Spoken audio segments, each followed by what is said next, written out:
This segment is brought to you by JigMasters Jigs. When in doubt, get the jig out. Go to JigMasters.com and use promo code PNF20 and save 20% off your next jig order today.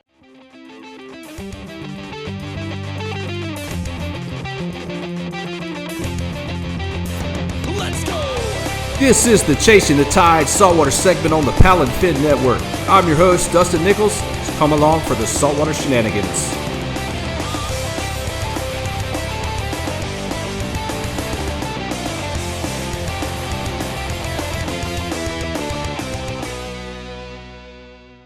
Hello, everybody, and welcome to the Chasing the Tide Saltwater segment here on Paddle and Fin Network. I'm your host, Dustin Nichols. With me tonight, we have Brian Nelli, Pushing Waters, Kayak Guide Service. So, man, stoked to have you on board tonight, man. What's going on? And not too much, man. Good to be here. Right on, man. So, yeah, what I normally do on the beginning of the show, it's kind of repetitive now, I guess. But, what got you fishing? And then, at a young age, did you start, or what got you into it? Yeah, I've been fishing since I was probably 5 years old. Dad taking me out, catching, brim and largemouth bass. I grew up in Chicago area, so I did that for a long time, kind of fishing around that area, taking trips to Minnesota and trips down to Florida, and then eventually I got to move down here. And I've been kayak fishing in Florida for about 15 years and guiding for about 10 years now. Oh, right on, man. So, yeah, 15 years in a kayak, so you were in there really before the big push we've had the last, 5 to 8 years, back definitely. When it was not really fishing kayaks at first. Yeah, definitely before the boom. Yeah, man, that's crazy. You've been in there that long. What do you see in Florida? I know in Texas we see crazy growth, it's just like you can't go anywhere, even during the week, without seeing people on the water or somebody dragging a trailer in the back. Are you seeing that down in South Florida where you're at now? Oh, for sure. Yeah, I remember when I first started, you wouldn't even see like a kayak on the road, and now you go down the highway and you see them all the time. Yeah. And then the offshore kind of fishing that we do a lot of. When I first started going offshore, there's only a handful of us doing it, and now it's like everybody's going offshore. So it's definitely taken off down here. Yeah, that's same over here. When we can get offshore around here, we like to, some good summer doldrums every now and then. Got a pretty good fishery for kingfish with some nearshore rigs and structure. Cobia or ling. They call them. I called them cobia my whole life. Same thing. Lemon fish, whatever. Yeah. We get snapper, vertical jigging, buck, stuff like that. So what's your fishery in your area there where you're at around West Palm Beach and the offshore? What do y'all target down there? What you been on? Offshore, we're lucky enough to be, less than a mile to kind of like the shelf. So we're less than a mile to that 90-foot area, and that's kind of where we start getting into, the blue water type species, sailfish, kingfish, mahi, tuna, wahoo, snapper, grouper, everything, with all within a mile of shore. I mean, then besides the offshore, we have a great inshore fishery as well, with snook tarpon in that same general area of, where your offshore fishing is. And then just, an hour north of where I'm at, you got your trout, your redfish, and those type of fish as well. And then on top of that, we have a great freshwater exotic species. So we got. So it's, in my opinion, and when I moved here, I didn't know this, but it's really the best place you could probably be to get as many species as you could imagine. So it's probably the best place in the U.S. at least. Totally agree. Yeah, being able to hit offshore and hit that ledge, 90 foot of water here, I gotta go 20 miles offshore. Exactly. Yeah. 15 to 20. The Wahoo, man, that's insane. I want to say, I think one of my buddies here that runs a trail, they do a split series. They do a freshwater and saltwater. They do two bass events and 2 saltwater inshore. Eugene Moore, I think he placed one year with a Wahoo over there at Pompano. Yeah, the name sounds familiar. I think I know him. Yeah, I think he had it was like 52 or 53 pounds. I don't think it was big as some close to 71 year over there. I think it was John McCoy. Yeah, there's that one. There was one tournament one year that there's like 3 giants caught. So yeah. So is that a rare thing over that way, or pretty common to get some Wahoo in that close? It's rare. To put it in perspective, I'm doing about 120 trips maybe offshore a year, and the best year that we've had was 6 caught. So yeah, it's definitely something to be proud of. Selfish aplenty though, huh? Selfish. Oh, yeah. We get plenty of sailfish bites. But then the hard part is getting it landed every time. So yeah, there's plenty of sails to go around. Yeah, that's cool. Be able to that smorgasbord of those different species, because that's some great table fare. Yeah, mahi and all that. Y'all do any jigging, or y'all get any grouper species over the there? I wouldn't say something you could target. No, I wouldn't say you could target grouper here. You definitely snapper fish for muttons and yellowtails. Yeah. But we do jig. We do, vertical jig. I mean, I've caught some grouper, bouncing the bottom and whatnot, as well as cobia. Can do that certain times of the year. But mainly if we're jigging, like for me, we're doing vertical jigging, speed jigging more for tuna and things like that. Cool deal. Trip. You got an opportunity to some of them every now and then down there. Y'all get a little bit through there. I know. I think it's more towards Melbourne, Port Canaveral, a good influx down there too. But did you say triple tail? Yeah, triple tail. Yeah, we get those. We'll start targeting those in the spring, like end of February through April is when we do that. Yeah, we get a pretty good push of them here in mid-coast area where I'm at, Matagorda Bay. We see the West Matagorda usually sees some. The better years were the years we had a lot more sargassum push in, with a lot of juveniles in it, and that's more a deeper water-based system, 10 to 12 foot, and it had some structure, some oil rigs and stuff like that in the bay itself, smaller platforms. We were lucky enough to be able to target some over here. That's a strong fish right there. They don't have the runs of the big redfish, but the brute force of the fish, just when they turn sideways and dig, they got some power. They're a cool fish. They're pretty ugly. Man, they're pretty dang good to eat though. Oh yeah. Yeah, actually, you just had Jason Broach on, who's a good friend of mine, and I was just talking to him the other day, and he's doing some research, and we're gonna be capturing some triple tail for him to breed, so it should be fun to do this year. I recorded with Jason Broach last week. It'll be coming out on the December, which will be past. It'll come out before everybody sees this. Yeah. It's all good. Yeah, but we were talking. He said he knew you, and I was like, yeah, I got Nelly lined up coming up, man. He's like, all right, yeah. We had touched on that he's gonna do on the triple tail, which is pretty cool.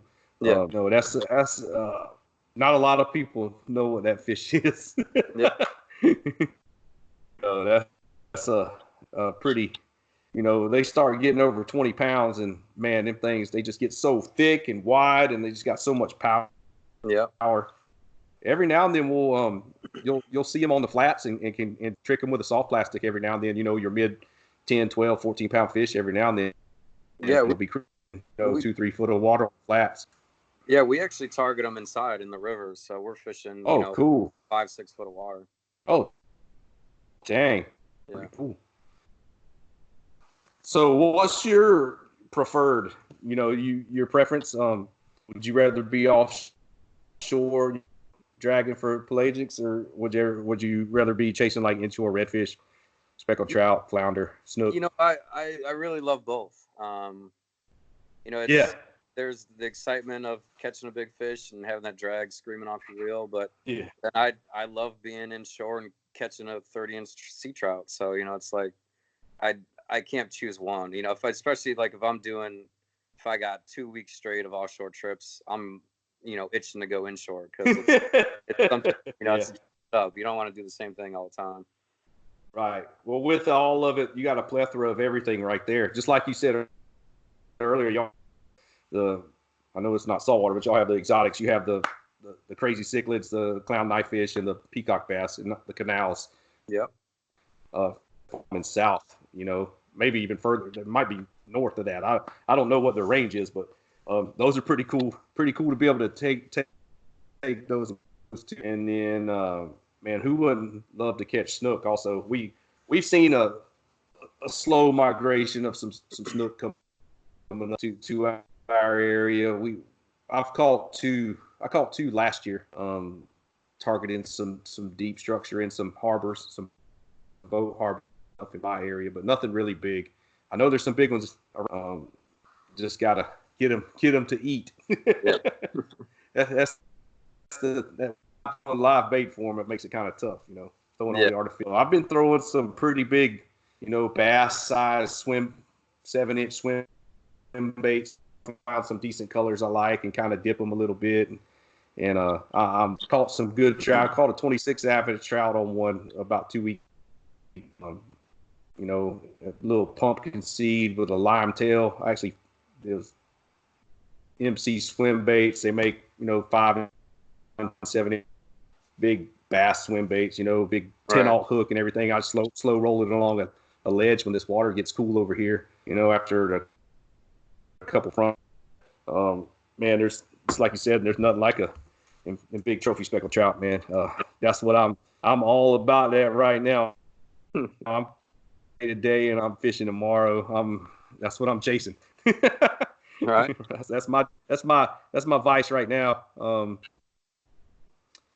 bass tournaments, little, you know, stuff coming up here and there, little benefit tournaments for the holidays and stuff, toy drives and stuff like that. We got wound up, and then everything will be kicking off again in January. Pretty busy plate.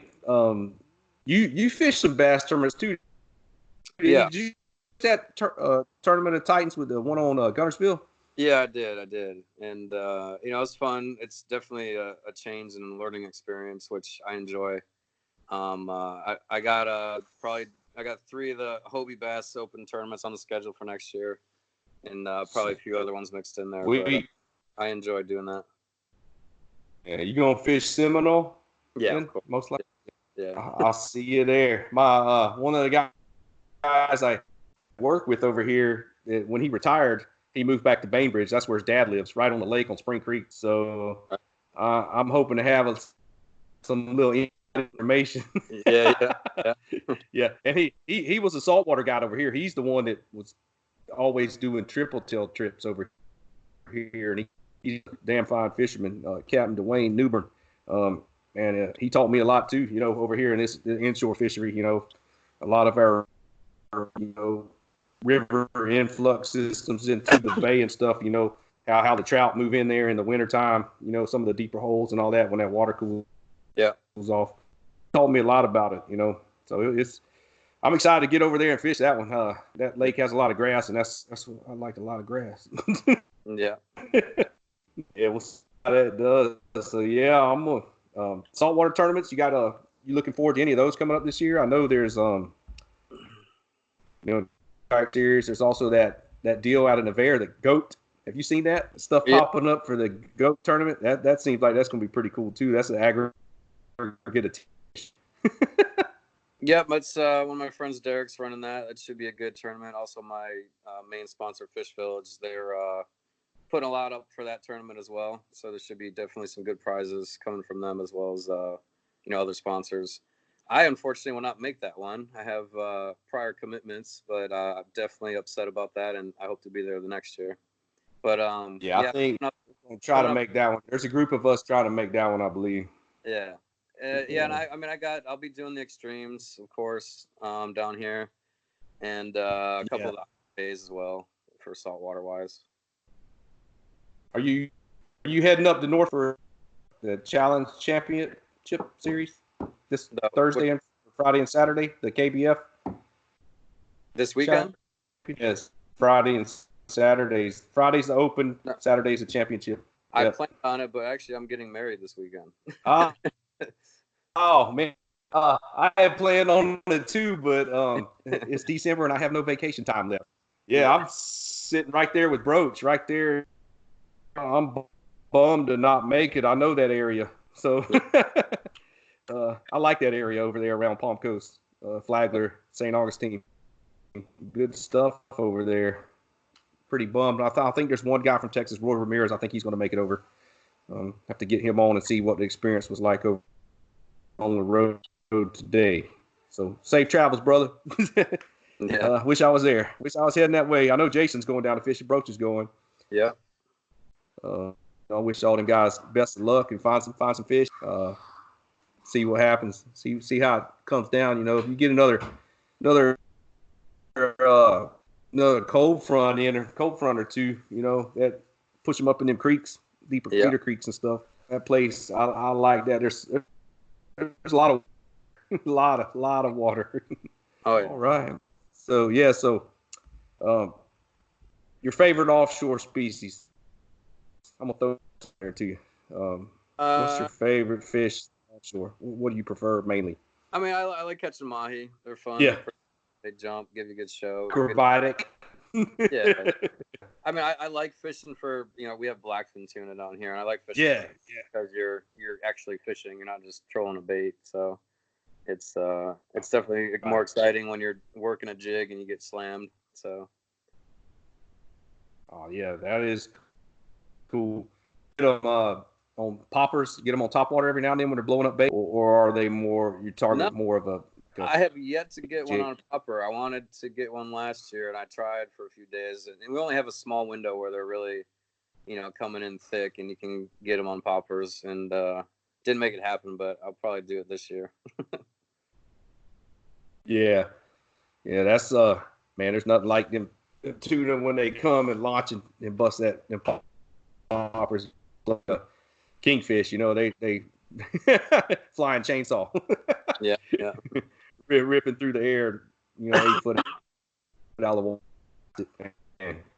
So yeah, tournament wise, man, you've got some pretty big accomplishments on there. I noticed on some of your website for your guide service there.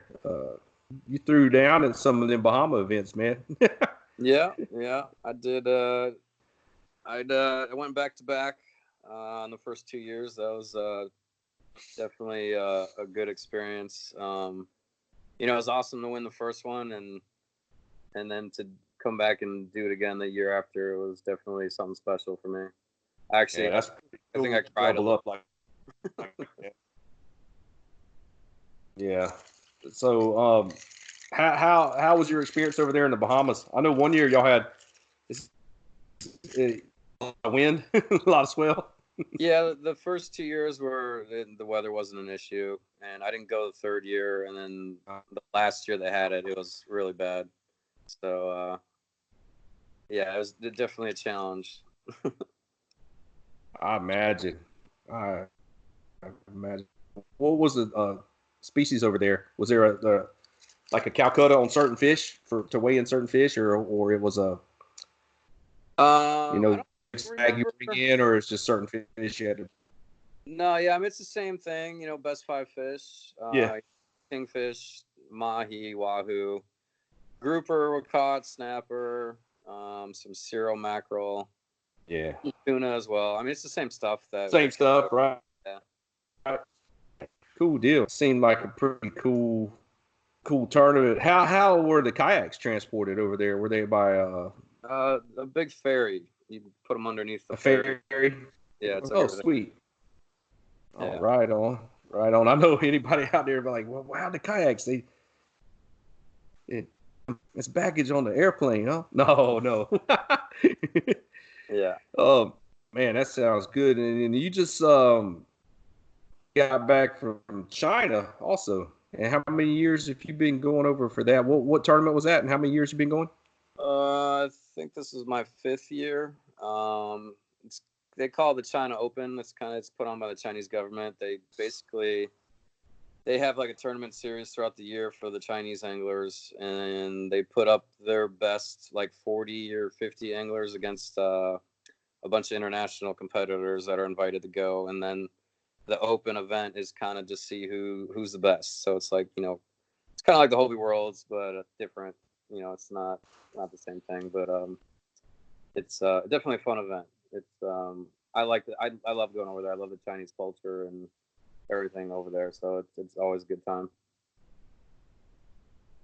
It took all you, huh? It looked like y'all had a nice place set up and everything else. Well, what was the target species over there? What is that, a freshwater fish?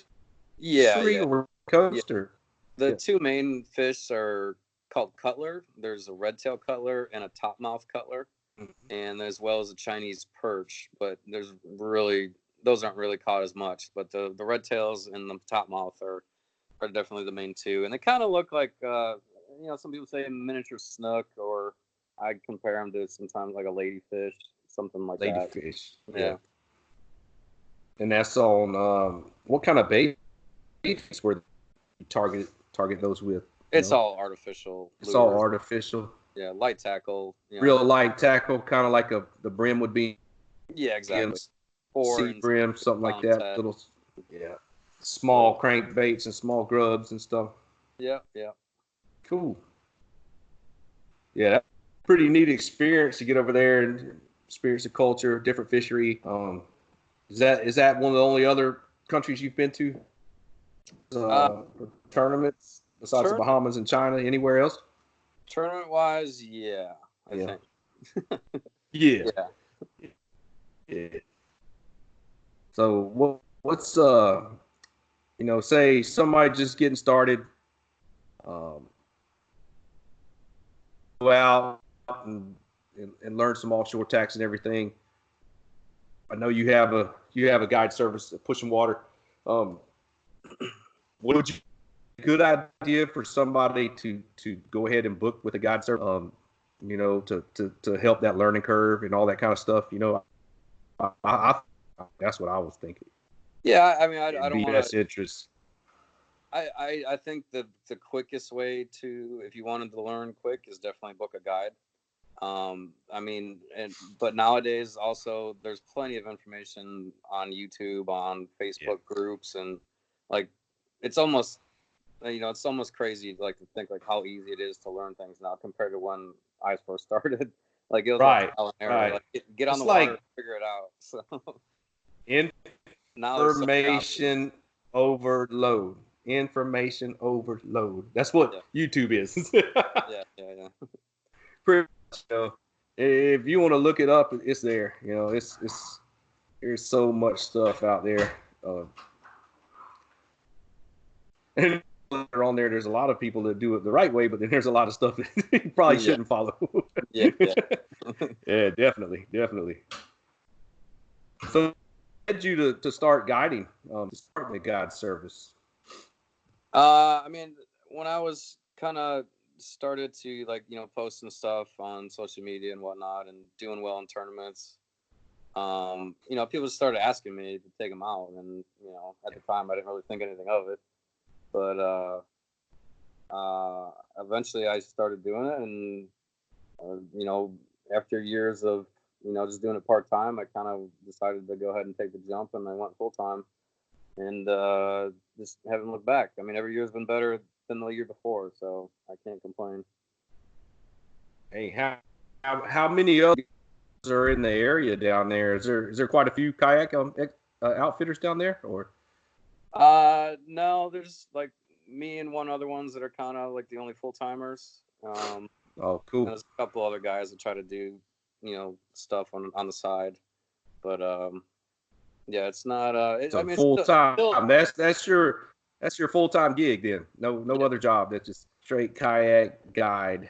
Yep, kayak. That's cool. Guiding and tournaments. Guiding and tournaments. Yeah, yeah. That'd be pretty cool. I know I haven't been in the game near as long. You know, I didn't first fish my first bass tournament until January of last year. Yeah. Like, even though it was a thing, I had been 6-7 years in a kayak saltwater inshore and just never even thought to go to all the lakes we have around me, which within 2 hours I have, 5 or 6 great lakes. I mean, awesome lakes, awesome. And the majority of them are power plant lakes, so we can fish them year round. Right. They're prime. Yeah, they're going off. The water's in the upper 60s and fish stay active. And, they got a high metabolism, so they eat all the time. Yeah. So pretty easy to catch most of the time, unless they throw a wrench at you. Sometimes they do, though. But yeah, with the saltwater and the bass trails, it's just like, holy cow. You're looking at a schedule and you're trying to figure all this stuff out. The IFA comes to Texas a couple times. We got 3 redfish trails for kayaks that are active and have 3 or 4 tournaments a year. We have bass trails is insane. East Texas, North Texas, Dallas-Fort Worth, Southeast Texas, cats, Central Texas, West Texas kayak anglers. You name it, there's tournaments every weekend if you want to jump on it. But I really enjoy the saltwater ones because I like the redfish trails. Don't get me wrong. 2 redfish, you got to keep them alive. We got to have live weigh-ins over here where you bring them in. Got to have a live well rigged up on your vehicle. I mean, it's a hassle, but you get an extra quarter pound of fish most of the time, a bonus. So, I like the ones that I've been having a couple with the CPR with 2 trout and 1 red, which makes you have to find fish. I think it evens it out a little more because redfish over here are stupid. Yeah. So to put 2 on the board too, it definitely ups the game there. Makes you put in some work. Yeah. So you chasing the trout though too. When you get a chance, you get chasing trophy size ones over there. Not as much anymore.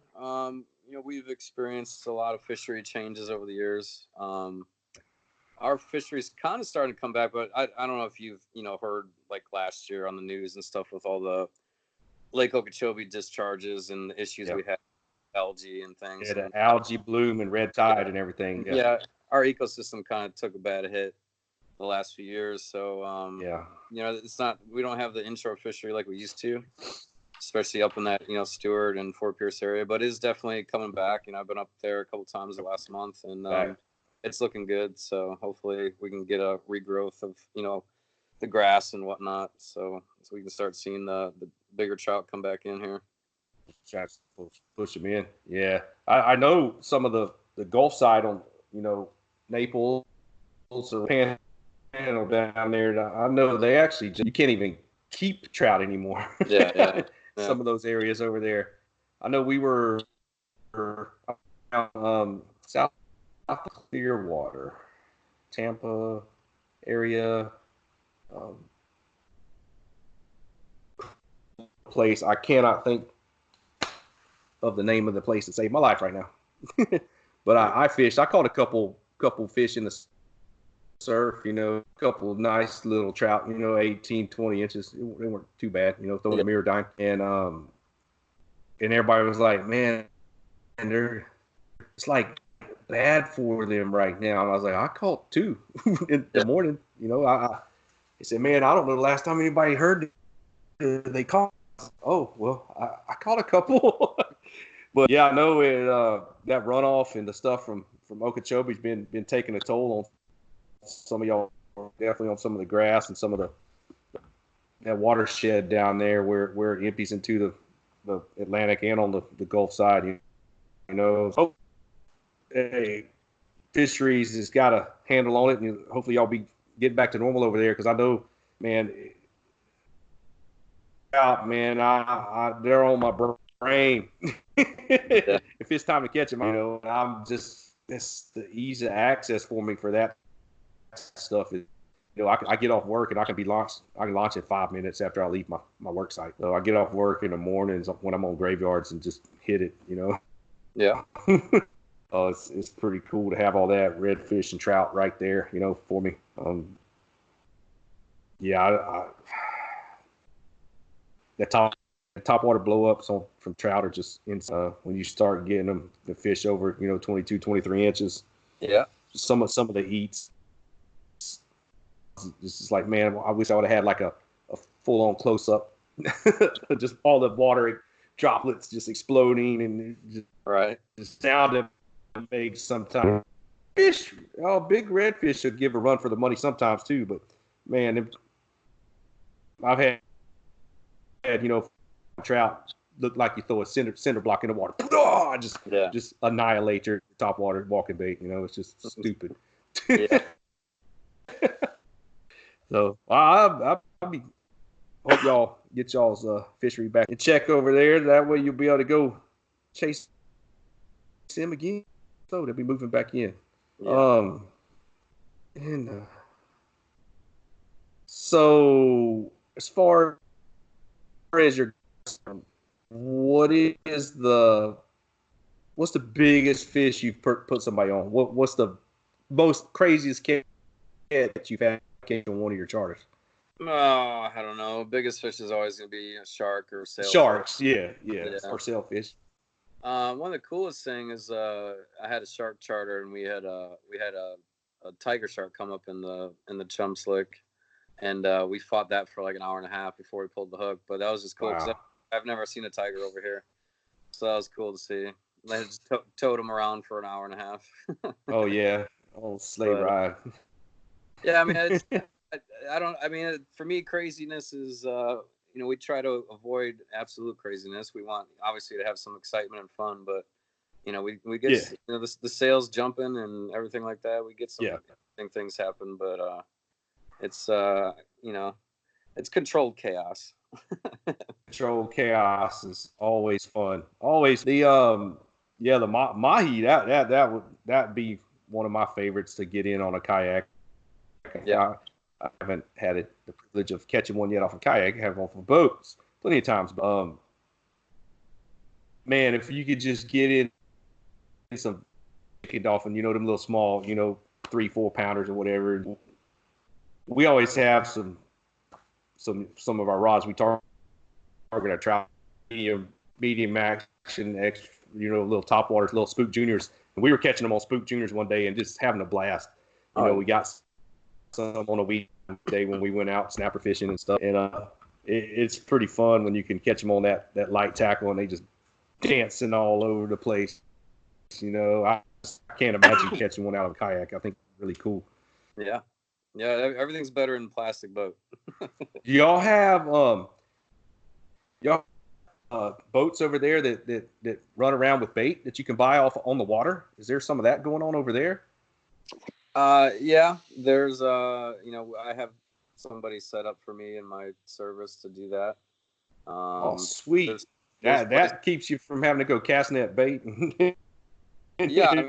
Rig some stuff up. Yeah. Certain times of the year we can cast it, use mullet and stuff, but, for our offshore fishing, we're using goggle eyes most of the time, which is, goggle eyes. Yeah.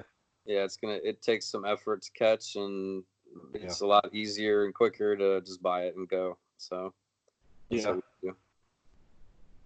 What kayaks are you currently you fish? What are you fishing out of right now? Yeah, we run a fleet of Hobie Outbacks. Hobie Outbacks, cool deal. Yep. Right on, man. That's yeah, I would love to catch some mahi on the water. Yeah. I don't know if we get them in close enough sometimes. I know I had Chris Castro on my first done a few weeks back, and I know he had the experience of catching a sailfish here in Texas in probably 38 foot of water. Yeah. Probably not even 2 miles, 87-inch sailfish. Yeah, that's pretty cool. It's definitely unique for you guys over there. I remember seeing that. Yeah. Next level fishing TV. Chris. He's been on some trout too. I'm hoping to get down his area, start chasing some of those with him down there a little further south. I'm on the middle Texas coast, so it's a good time. So we'll get on with this thing right here. That's what I was trying to get in on your charter. You know, the biggest fish or whatever, the craziest, the sharks and all that. But what's your as a kayak angler,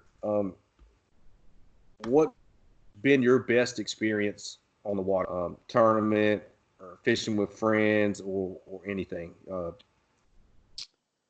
of your you can throw out there.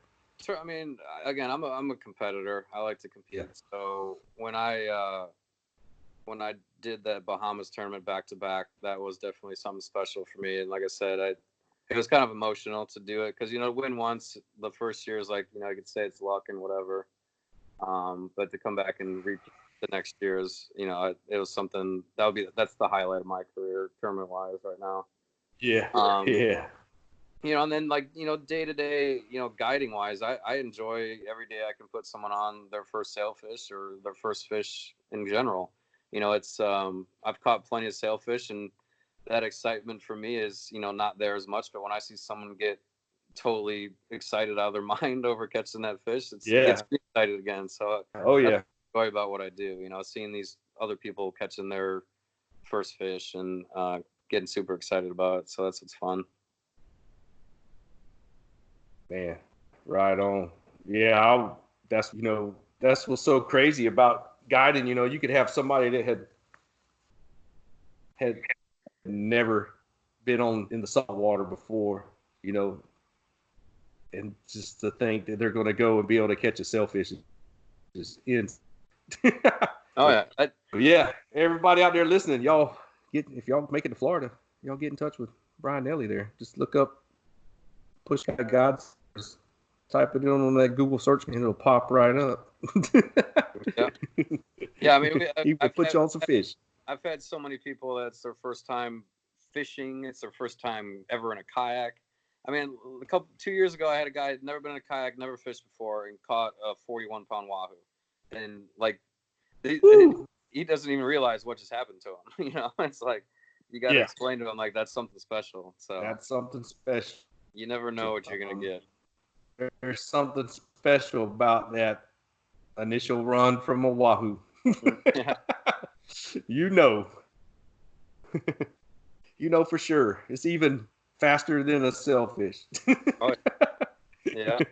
It burns. It screams. It's screaming. Yeah, we got on some in Nicaragua. I would go down to Central America on surf trips, Pacific side, and you know, lucky enough down there, catch wahoo down there. But man, I'd love to get on some of them trips over there with some of the locations over there in Panama.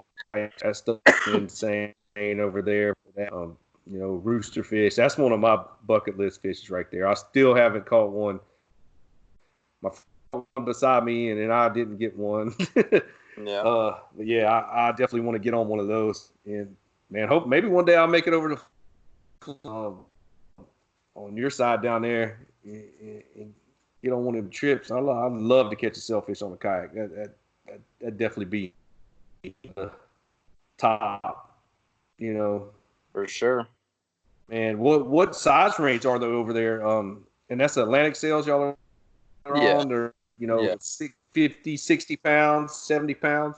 Yeah, I'd say they're at 60-pound average. I don't know lengthwise for sure, but they're all they're not. You know, the Gulf Coast kind of seems to get some smaller size ones. We generally don't really see the smaller ones. I don't know if it's their breeding habits over that way and whatnot, but you know, we're generally getting into that 50, 60 pounders. Man, and so for everybody out there that maybe hasn't experienced that and that type of fishing, you're trolling for those sailfish with live bait, correct? Yeah, that's generally what we do. Slow trolling live baits. And like I said earlier, the goggle eyes or mainly live bait, correct? Yeah. Yep. Yeah. If you really want to sail or a wahoo, you're gonna want to have live bait. You can catch kingfish, mahi, tuna, and things like that on artificials. But if you want to sail or wahoo, you're gonna want live bait. Yeah, because we're not, we don't have a prop trail, prop wash. We don't have a out making racket at 6-7 knots. We can't do that in a kayak, so it's better to have live bait. There are certain that make some decent looking running baits. I know Halco's got some pretty good looking stuff. Overcast Lures got some good looking stuff. They kind of excel behind the kayak for trolling, artificial. But yeah, I guess the live bait will probably be key to drawing those wahoo sailfish, man. Cool deal. Definitely increase your odds. Yeah. Man, well, cool deal, man. Well, we just blew right through those, man. Have the questions here. We just kind of went with it, man. Went on a roll. So with that, we're gonna wrap up here. And anybody, we're gonna close with any sponsors you want to give a shout out to, anybody you appreciate. Here's your chance. You got to stay. Yeah, of course. I mean, I can't do a lot of things I do without sponsor help. So Fish Village, which is a travel agent, fishing travel agent. They have they target really the kayak fishing side of things, but they also do boat fishing and other things like that. Frog Talks keep me fall weather gear in line, and ram mounts, and also my my local dealer, Hobie dealer, South River Outfitters, help me out with everything I need when I break stuff, which I tend to do a lot. But those guys help me out a lot, and it's I can't do what I do every day without them. So appreciate them. Once again, your guide service. Give everybody a little shout out on that. Yeah. You can find me Facebook, Instagram, YouTube. Pretty much everything is Pushin' without the G. Pushin' Water Kayak Charters. And again, find me on pretty much every social media. Yeah, across all social media platforms. Pushin' Water. There you go. Well, dude, man, it is a pleasure having you on. It looks like we're going to run into you next year at a few tournaments, hopefully. On the bad bass side of things, get these salt boys on them greenfish. Yeah. It's still pretty, I got salt water run through my veins, man. Yeah. So, yeah, man. Once again, hey, Brian, I appreciate you coming on. And hope to see y'all later. Thanks, everybody, for listening. Catch us next time on Chasing the Tide Saltwater segment, Power Fin Network. Dustin out. Yeah. Do you love our podcast and want to help support us even more? Well, now you can. You can simply go to patreon.com/paddle, the letter N, fin, or you can also go to anchor.fm/paddle, the letter N, fin. This is Bucky Buckstabber, founder and executive director of the Fly Fishing Collaborative. At the Fly Fishing Collaborative, also known as FFC, we mobilize the fly fishing community, outdoor enthusiasts, and people of goodwill everywhere to create sustainable solutions to poverty and human trafficking. We have many different initiatives to accomplish this goal, but our primary focus is building organic and environmentally friendly aquaponics farms for communities suffering from trafficking because of a lack of resource. If you're interested in funneling your passion for the outdoors to benefit those that need help the most, then visit flyfishingcollaborative.org. Josiah Pleasant, Executive Director of Agathos Village here to specifically invite you to positively impact the vulnerable in Juneau, Alaska, in partnership with FFC. Bucky and I have been blessed to be a part of Transformational Impact Abroad and are stoked to bring our lessons learned home to serve the marginalized. If it breaks your heart to know that the vulnerable are literally left out in the cold, don't have community, a home, or healthy food, join us to make a tangible impact by donating or making plans to volunteer with us. You can donate at www.flyfishingcollaborative.org and write Alaska in the notes to help us help others. Go check out the website, guys, paddle, the letter N, and fin.com. Also check out YouTube, youtube.com/paddleandfin.